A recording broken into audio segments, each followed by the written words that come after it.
Welcome to the Interstellar Age. Season 2, Not Alone.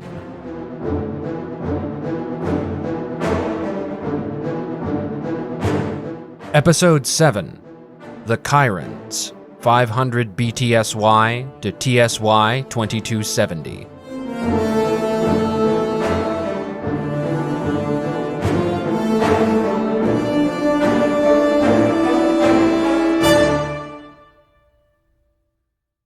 By the mid-23rd century, humans had been searching for intelligent life among the stars for over 300 years, the virgonids even longer.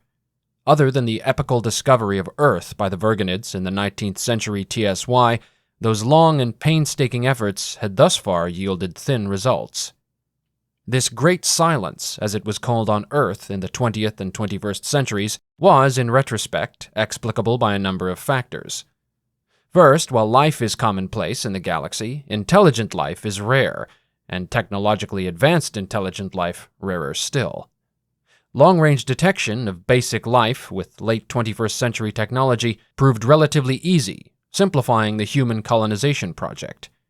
But even with more advanced 22nd and 23rd century telescopes, those rare technological civilizations proved nearly impossible to sort from the chaff.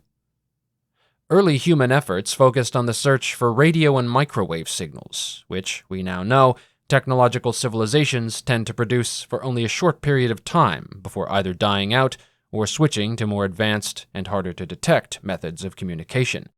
Even during these short windows, the range of these transmissions are very limited when not sent directly to a receiver at high power. Beyond a few light-years, such emissions simply fade into the cosmic microwave background. Early searches for technosignatures also yielded nothing. The virgonids detected industrial gases in Earth's atmosphere in the 19th century and were close enough to investigate in person, leading to a positive identification. But other long-range detections of trace industrial gases were not enough evidence on their own to prove technological life. Indeed, once investigated using star drive decades later, many of these detections proved to be false positives, the gases either occurring via previously unknown natural processes or having been misidentified in the first place. The only other technosignatures which would have been detectable by early long-range astronomy were abnormal high-energy discharges and so-called megastructures, gigantic engineering projects like Dyson swarms, which might be visible transiting their host stars. Again, each of these were dead ends. High-energy discharges produced by technology such as UMAX-type weapons and star drives generally fade into the cosmic background after a few dozen light-years. Technology that might produce significantly more energetic outbursts, visible across thousands of light-years, we now know to be virtually non-existent. And rather than turning to massive engineering projects to generate stellar-scale energy, advanced civilizations tend to turn to smaller, more efficient power generation. Even the infamous machine worlds are virtually invisible to telescope astronomy, emitting little light, and with most of the heat they generate being recirculated for energy. All this means that for over 300 years, humans and virgonids were effectively looking for intelligent life in all the wrong places. The technology to reliably detect other, more sophisticated signs of alien civilization, gravity waves from artificially collapsed stars, neutrino emissions from large antimatter reactors, and so on, was not developed until the 23rd century. Once these techniques were pioneered, they did begin to yield some results, but tens of thousands of light-years away, too far to conduct thorough investigations.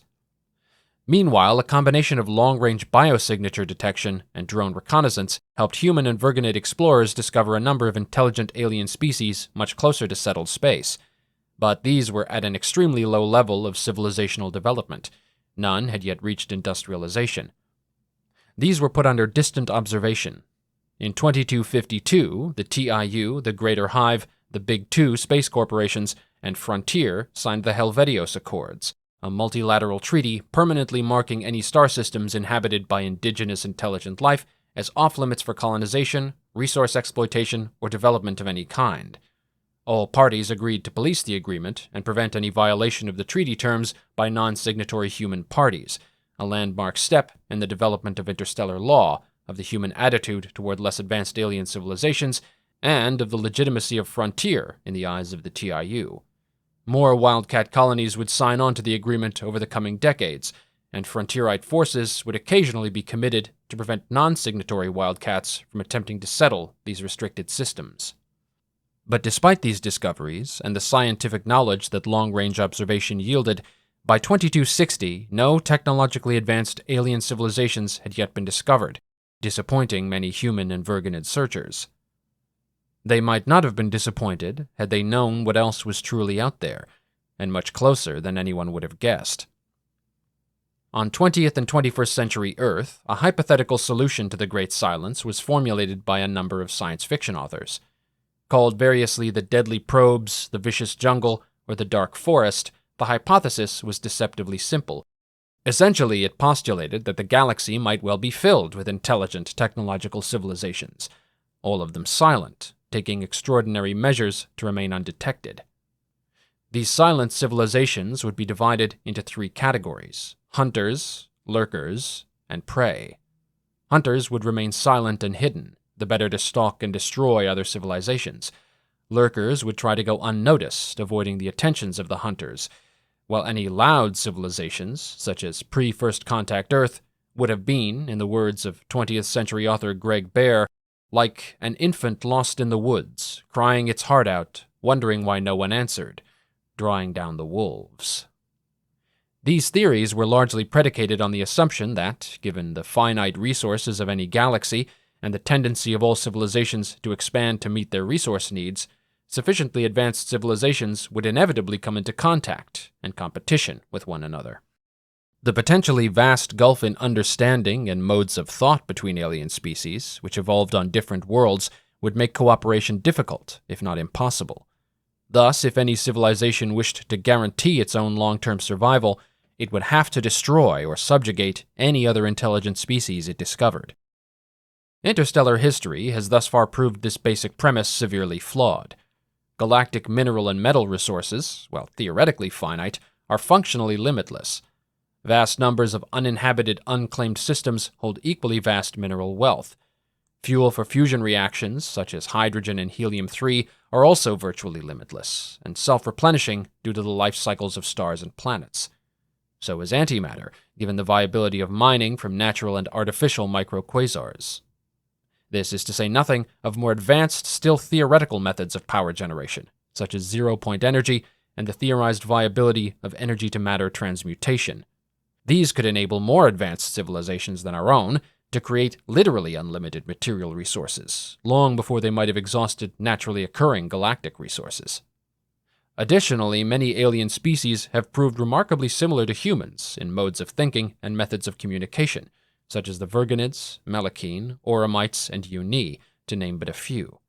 Those with much more alien modes of thinking, such as the Ara, have so far preferred minimal engagement or non-contact to preemptive destruction. However, this does not mean that the Dark Forest hypothesis was completely without merit. Indeed, just a few hundred light-years from Earth and Virgon, a hunter civilization had been flourishing for centuries without ever making itself known to us. Of course, the Kyrans are not a species at all. Rather, they are a group of interrelated species, thought to have evolved on a single planet, designated Kyr, over the past 3 to 5 million years. Some have likely been created, or at least modified, using selective breeding and genetic engineering over the last few centuries. Kyrans are all ectotherms, a trait they only share with the Ara among sapient species. They bear a striking similarity to Earth reptiles, in particular, dinosaurs. Compact xenologists estimate that there are between 4 and 8 Kyran species. The exact number is not known, only 4 have been definitively observed. These species vary in size, strength, agility, and mental faculties.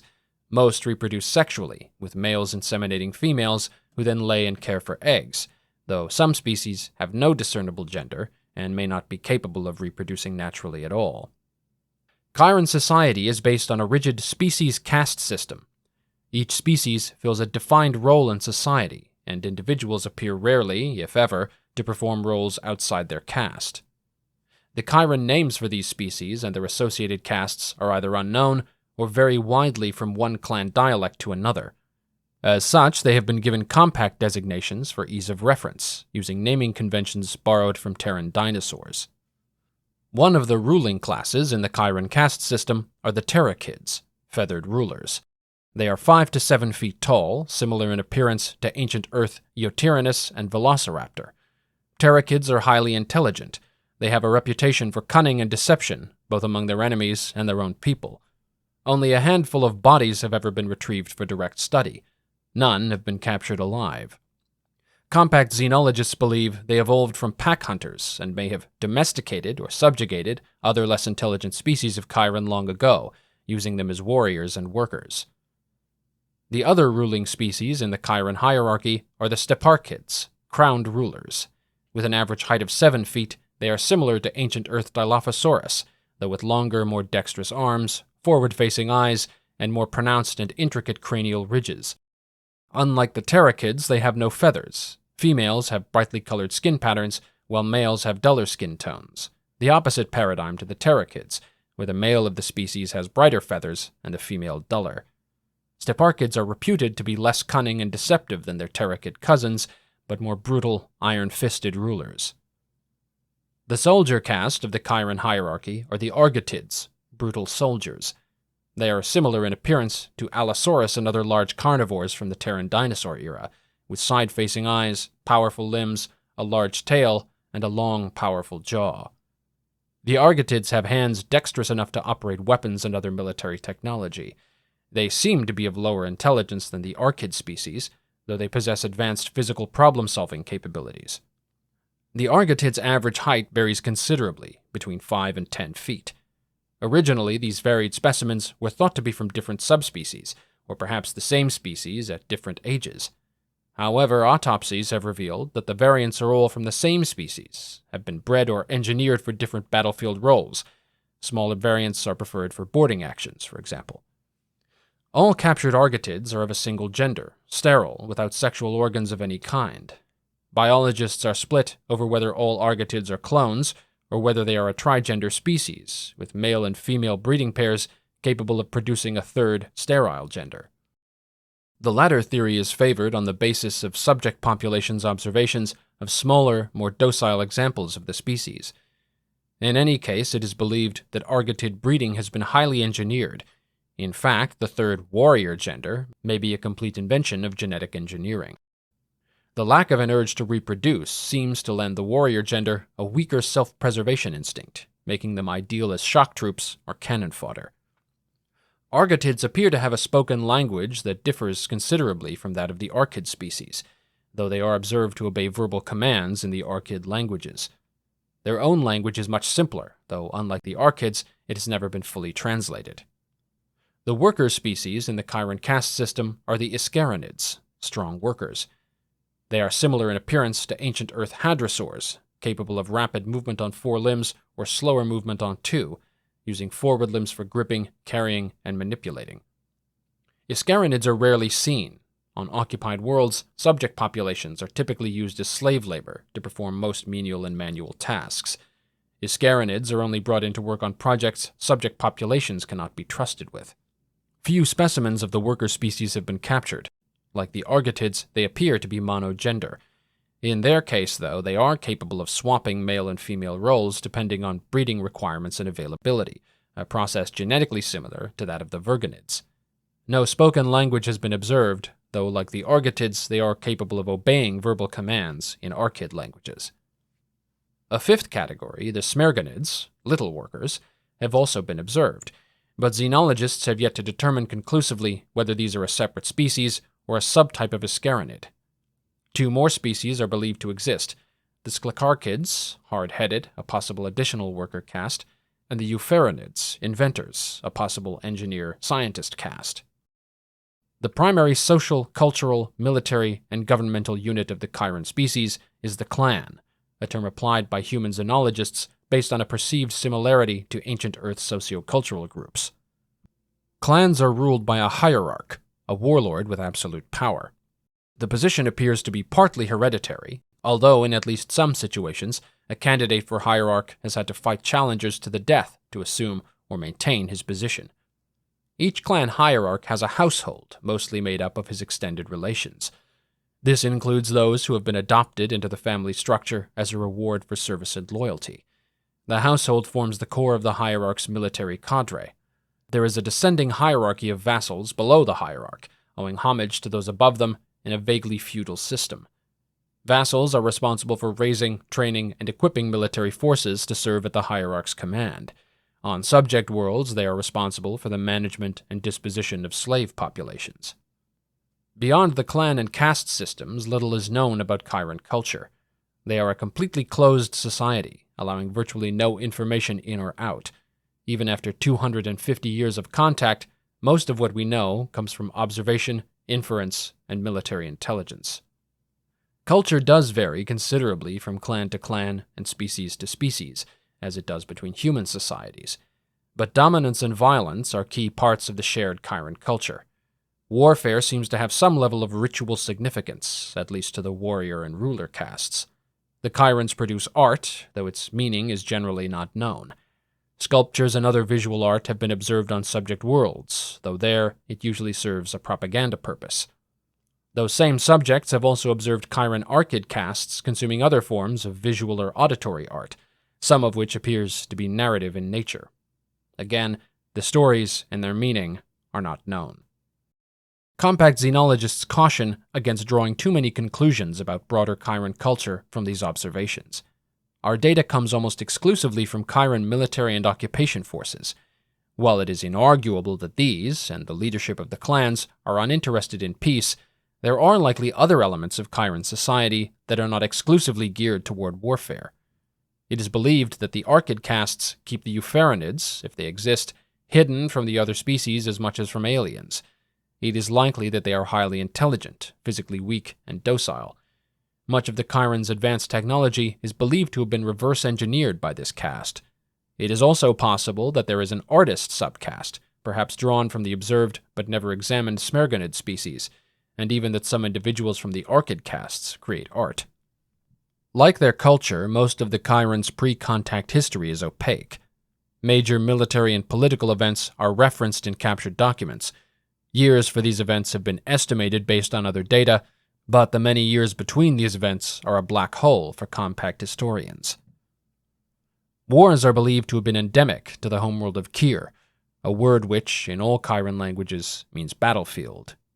These wars occurred throughout all eras of technological and civilizational development up until the late Space Age. There are references to the use of atomic weapons and to other instruments of mass destruction in the latter of these wars, yet global destruction never occurred.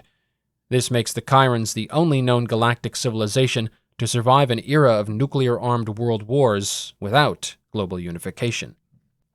Historians and xenologists have long speculated how the warlike Kyrans were able to achieve this unique feat. The atomic age is estimated to have begun on Kyr around TSY 1750. Massive wars for dominance of the homeworld continued until the exodus of the clans around TSY 1950, providing a considerable window during which any one of the near-constant global conflicts might have wiped out the entire civilization. By contrast, there was a little over 100 years between the dawn of Earth's atomic age in 1945 and global unification in the 2060s, during which time only one true global conflict, of relatively limited duration, was fought. The commonly accepted theory is that, in simple terms, the Kyrans enjoyed war too much to end it all through self-immolation. Unlike the ideologically motivated world wars on Earth, or the solar wars fought by the Melekine, Kyrans fought purely for power and for the love of fighting. Their ruling and warrior castes believe that warfare has a redemptive, empowering quality. As such, the objective of the wars they fought was rarely to destroy other clans. Rather, the combatants would seek to subjugate one another, thus more effectively proving their own power. The defeated clan, it was understood, would later get its chance to rise up and reclaim power in a future war. The victorious clan would expect and even welcome this rebellion, for only by defeating them could their own continuing dominance be justified. The use of nuclear weapons on a global scale would have defeated the purpose of Kyran warfare. Kyrans have also retained a preference for close-quarters combat over long-range destruction whenever possible, often at the cost of their own lives. Nuclear weapons were for centuries the epitome of long-range impersonal destruction, the antithesis of the Kyran way of war. Nonetheless, sometime around TSY 1950, many of the Kyran clans, dozens if not hundreds, left the homeworld. While this great exodus is attested in many Kyran sources, precisely what happened and why is unclear. It is likely that concern over nuclear and possibly biological escalation played a role in prompting the exodus. Smaller, weaker clans were more likely to deploy these weapons in desperation. One theory suggests that a cabal of the most powerful clans banded together and forced the weaker clans to leave the homeworld, so that they could continue to fight their limited wars in adherence to the old ways. Another holds that a single clan gained a position of dominance over all others after a particularly brutal global war. Finding it impossible to govern so many vassals, this supreme clan then expelled the weaker, less useful, and more unpredictable clans. The Kyrans had invented space travel technology around the same time as atomic weapons. By 1950, it had evidently developed to the point that long-distance sublight journeys to other stars had become possible, likely through the use of nuclear-powered starships and some form of cryogenic freezing. But this technology was ramshackle, as Kyran technology remains to this day, more powerful than their engineers could build safely, and thus unstable, unreliable. Most of the massive ships and flotillas carrying the bulk of each clan's warriors would never reach their destination stars. Many that did doubtless found their new worlds barren of life, and became victims of the early Kyrans' mediocre astronomy. But by a cruel twist of galactic fate, Kyr lies in the heart of a dense star cluster, one with the highest concentration of intelligent life yet discovered. Even without FTL capability, and with perhaps as few as 1 in 10 Exodus fleets surviving their journeys, many of these inhabited stars were within reach. When these fortunate clans arrived, they found alien civilizations ripe for conquest. Most were pre-industrial, all were pre-space age, and could offer little more than token resistance to the sudden alien invasions. In some cases, a mere dozen Kyran warships with but a few thousand warriors were able to conquer entire worlds. Most of these clans, including future great powers Relok, Atkar, and Shahak, were initially limited to a single conquered system, which they ruthlessly exploited. After a time, these larger clans would splinter, with the sub-clans setting out on a long-range conquest attempt of their own. In the course of centuries, over a dozen intelligent species were conquered by the Kyrans in this manner. Internal power struggles are believed to have been the primary form of warfare during this period, though evidence suggests that subject races were sometimes allowed to rebel, much like Kyran vassal clans before the Exodus. This state of affairs continued until 2242, when a splinter faction from Clan Lanark set out from the clan's conquered homeworld to avoid a civil war. Their destination was a habitable planet humans would eventually call Lok. By yet another cruel twist of fate, the Kyrans arrived in late 2247, just months before the human wildcat colonists would make planetfall, though given their relative directions of expansion, an eventual clash between humanity and the Kyrans was probably inevitable. The Kyran would-be conquerors found an uninhabited planet, but one with breathable air, drinkable water, and enough animal life they could digest to survive off of for some time. But one thing the system lacked was a large enough source of tritium to provide fuel for their ship's deuterium-tritium fusion reactor, which had run nearly dry. By any estimation, this planet would become their new home. Their best hope to live the Kyran dream was to found a new clan, or clans, on this world, and fight amongst themselves for glory. Salvation from this lonely fate arrived with the wildcat colonists, as did an unprecedented opportunity. The Kyrans must have noticed that the human ship simply appeared in the system as if from the ether, rather than slowly decelerating on top of a bright fusion torch drive as their own ships had to do. They may have concluded from this that the ship had faster-than-light capability, if the virgonids had theorized about such a technology prior to contact. Capturing this technology would be a windfall of epic, galaxy-shaking proportions. The Kyrans concealed their presence and observed the colonists for some time before they struck. In a coordinated attack, Kyran warriors on the surface assaulted the colony, while their ship boarded the colony vessel and captured it.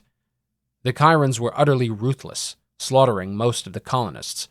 Only a handful were kept alive, among them, most likely, engineers familiar with the operation of the colony ship's star drive, and their families for use as leverage.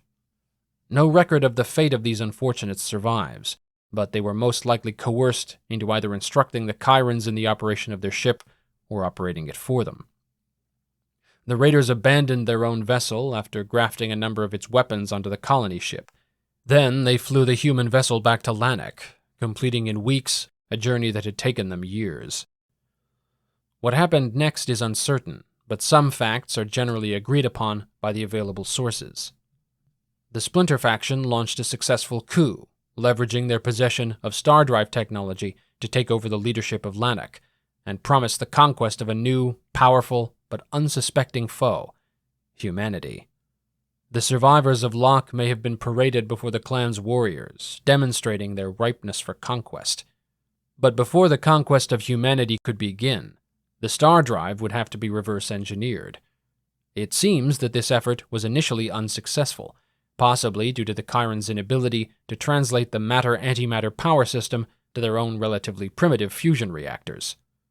In any case, the Kyrans eventually succeeded in increasing the power output of the repurposed colony ship without burning through its fuel reserves, possibly by installing one of their fusion reactors to power its non-star drive systems. It was with this ship that they would launch the next raids against human settlements. The purpose of these raids was likely to recover more star drives, enough to give them the knowledge and resources they needed to produce their own. Early Kyran-built star drives were crude, dangerous, and prone to catastrophic failure, but effective enough to enable Lanark to increase their attacks on isolated wildcat colonies. The weakness of the resistance they received in these raids convinced them that a much bigger prize was theirs for the taking, the entire human race. With the glory and power that enslaving humanity would bring them, and the star drive to carry them, Lanark could unite all the fractious Kyran clans under their banner. Then, nothing in the galaxy would be able to stop them.